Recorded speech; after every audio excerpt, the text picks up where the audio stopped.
श्री औरोबिंदो की सावित्री की इन पंक्तियों में हम एक अत्यंत सूक्ष्म और निर्णायक क्षण का साक्षात्कार करते हैं, जहां अहंकार की विराट सत्ता और आत्मा की अमिट ज्योति के बीच एक गहन टकराव घटित होता है। अत्यंत घने अंधकार में एक हल्की परंतु अमर चमक टिमटिमाती है। यह कोई साधारण रोशनी नहीं, यह आत्मा की स्मृति है जो मृत्यु के सन्नाटे में फिर से जीवित होना चाहती है। यह उस परम सत्य की एक क्षीण परंतु अडिग किरण है जो नाश के साम्राज्य पर दस्तक देती है।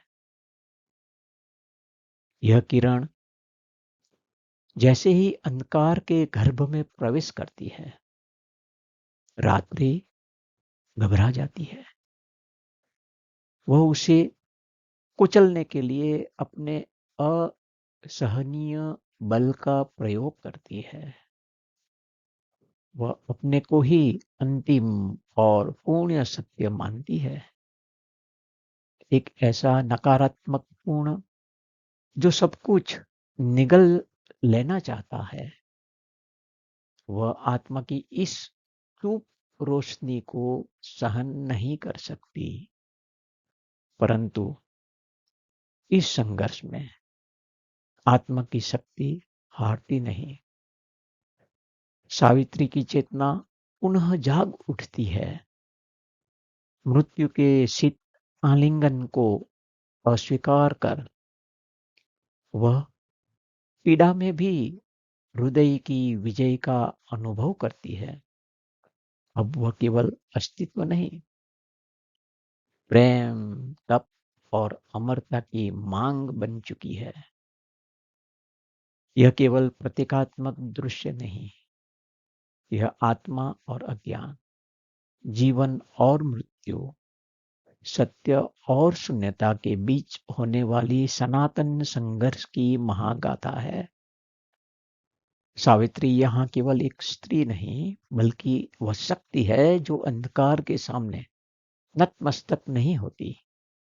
वह यह चेतना है जो हर मृत्यु को अमरता में बदलने की क्षमता रखती है।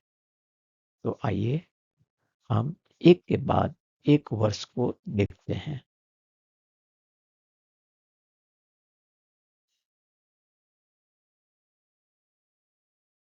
Verse number 137.23. At first, a faint, inextinguishable gleam, pale but immortal, flickered in the gloom as if a memory came to spirits dead, a memory that wished to live again, dissolve from mind in nature's natal sleep.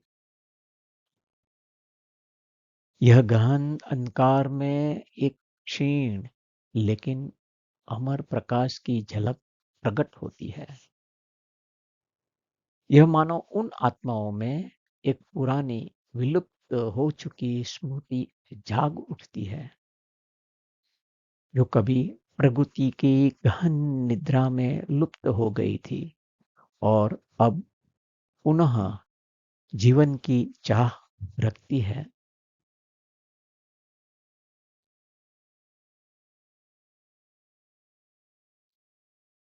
Verse 137.24. It wandered like a lost ray of the moon, revealing to the night her soul of dread, serpentine in the gleam, the darkness lulled. Its black woods jeweled with the mystic glow. Its dull, slick folds shrank back and coiled and slid as though they felt all like a cruel pain and suffered from the pale approach of hope. वह प्रकाश एक भटकी हुई चंद्र किरण की तरह है जो रात को उसकी भयानक आत्मा का दर्शन कराती है। उस प्रकाश में अंधकार एक नाग की तरह प्रतीत होता है। रहस्यमय, आभासी, जगमगाते काले फनों वाला। जैसे जैसे यह मंद प्रकाश पास आता है, अंधकार की परतें पीड़ा में सिकुड़ती है, लिपटती है और पीछे हटती है, मानो आशा की हल्की झलक भी उनके लिए असहनीय हो।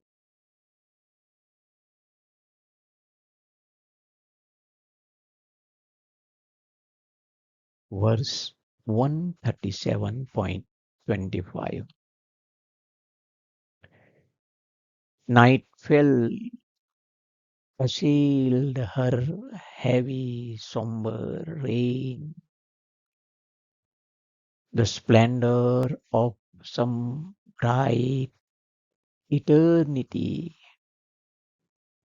threatened with this faint beam of wandering truth. Her empire of the everlasting not शाश्वत रात्रि के अंधकारमय साम्राज्य को अब खतरा महसूस होता है।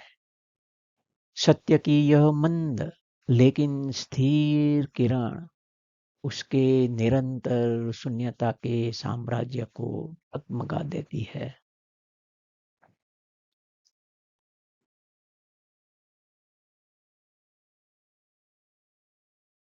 Verse number 137.26 Implacable in her intolerant strength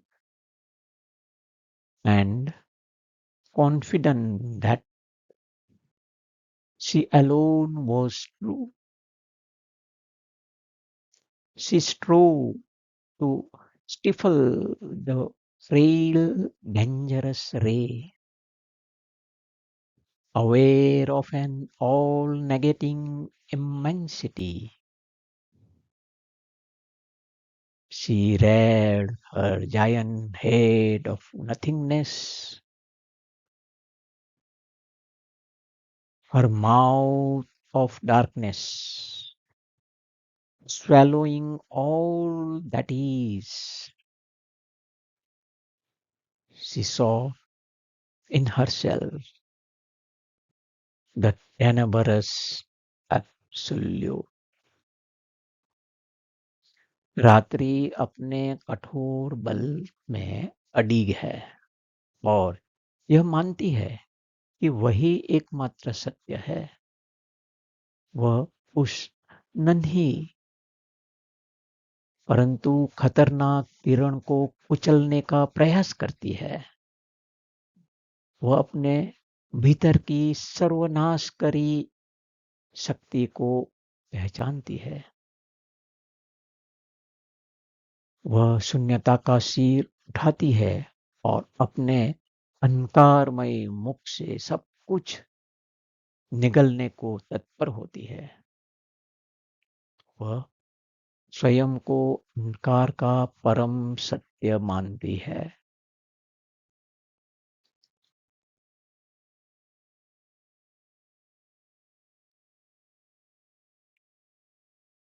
but still the light prevailed, and still it grew. And Savitri, to her lost self, awoke. Her limbs refused the cold embrace of death. Her heartbeats triumphed in the grasp of pain. Her soul persisted, claiming for its joy the soul of the beloved, now seen no more. अंधकार की सभी कोशिशों के बावजूद प्रकाश बढ़ता जाता है। सावित्री अपने खोए हुए आत्मबोध में जाग जाती है। उसका शरीर मृत्यु को स्वीकार नहीं करता। उसका हृदय पीड़ा के बीच भी विजयी बना रहता है। उसकी आत्मा प्रिय सत्यवान की आत्मा को पुकारती है, जो अब दृष्टिगोचर नहीं है।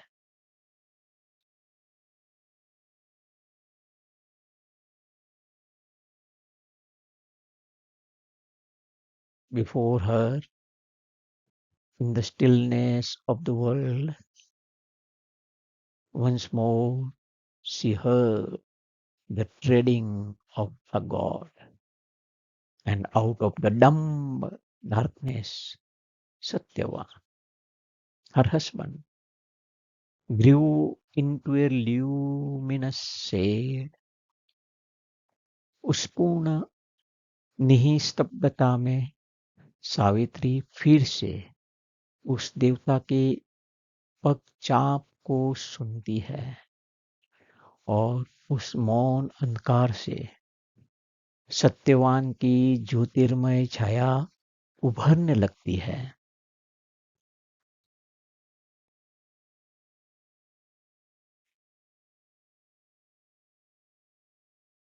Then a sound pealed through that dead, monstrous ram,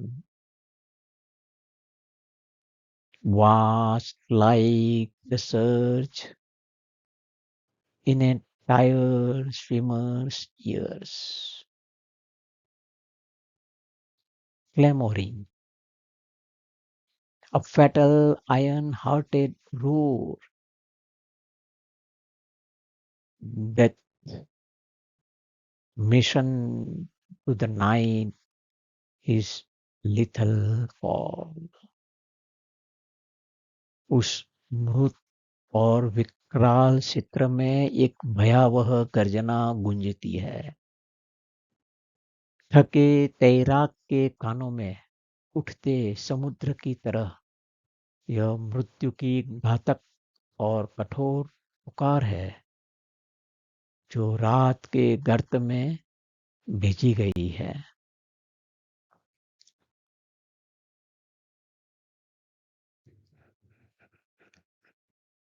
इस गहन टकराव में हम केवल एक कथा नहीं, बल्कि एक दिव्य सत्य का साक्षात्कार करते हैं कि ईश्वरीय प्रकाश की सबसे क्षीण किरण भी अंधकार के साम्राज्य को चुनौती दे सकती है। सावित्री की आत्मा अमर प्रेम और सत्य के प्रतीक बनकर उभरती है।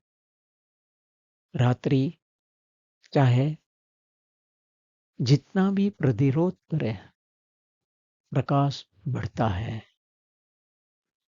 अब हम इस यात्रा में आगे बढ़ते हैं, जहां यह प्रकाश मृत्यु की गहराइयों में भी अपना अधिकार स्थापित करता है। अस्तु, धन्यवाद।